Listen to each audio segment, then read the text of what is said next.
First question is, we as a nation have seen gas and oil prices hit all-time highs on a daily basis. Some Americans blame oil companies, some blame the federal government.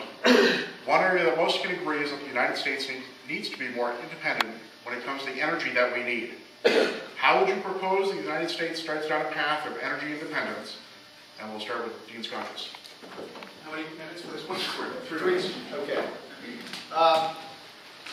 First of all, you should all get very leery when a politician stands up in front of you and says it's time for another Manhattan Project, or it's time to send another man to the moon.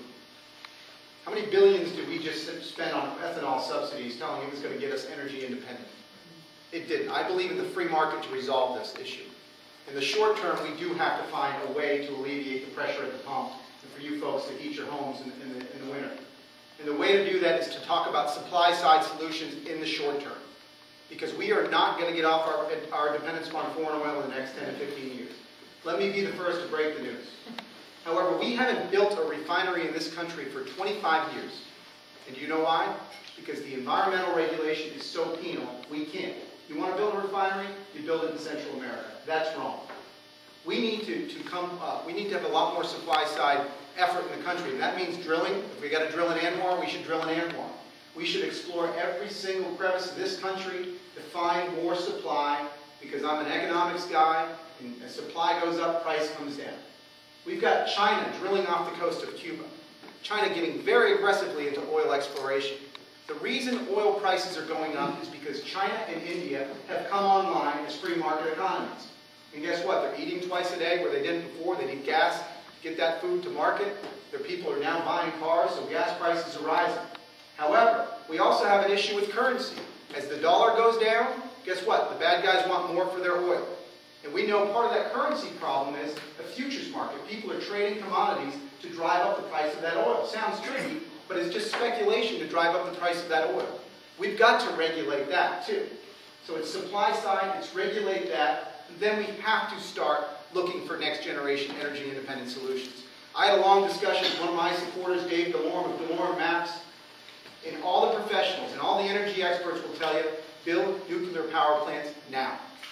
Build them now. It is cheap and it is clean, and it is the most efficient form of energy we could possibly have.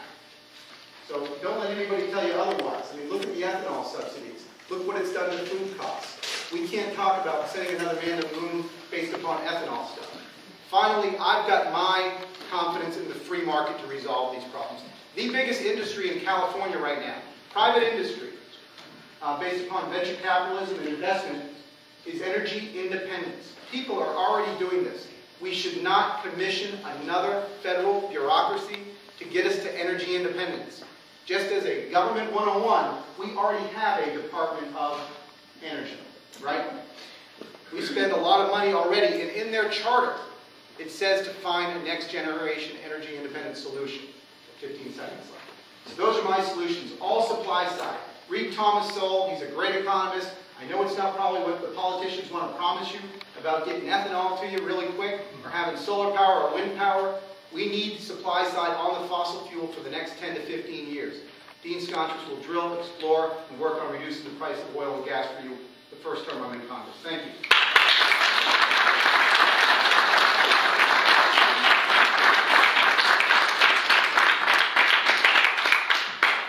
Like Dean, I agree that we do need to work with private sector free market solutions. But I do disagree. I think that the government does need to lead on this. And I think that back in 1960, when President Kennedy did focus this country on putting a man on the moon, we focused all of our energy and our enthusiasm and our best minds on that. And I don't think we can step away from focusing on energy independence.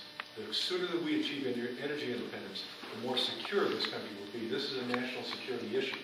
We do need to drill in Anwar. I support that. I supported that in 2004 when I ran. We need to have more nuclear power, without question. But I think in the immediate sense, we need to do things that will help people be better stewards of the environment. And I'm not talking about creating another government bureaucracy. I'm not talking about creating another government program. What I am talking about is doing things like making the cost of buying an energy-efficient car, the interest on that car loan, 100% deductible. Do the same thing for the car market that we did, for the smart car market, that we did in the housing markets, when people were able to deduct the cost of their mortgage. Suddenly there was a lot of home ownership. I think we need to take those kind of steps. I think we need to offer greater tax credits for people who are trying to step into new energy and find new energy sources. I think if someone wants to put solar power in, then we ought to offer a tax credit for that, because most people want to be good stewards of the environment, but it's too expensive. The payback on buying a hybrid car is way too long. So the government needs to get out of the way and allow people tax credits so that they can move forward. I know Brewster obviously doesn't like this, but that's okay. That's okay, because I think it's going to take a variety of solutions. We do need more fossil fuel. We do need to drill. We do need to find new sources of energy, and I think that we can do that. But it's got to be a combination. It can't be all one way. We have to find more biofuels. We have to find hydrogen fuels. We have to find a new fuel of the future. But in the process, we have to enable people to be good stewards of the environment, because I don't think anybody wants not to be a good steward.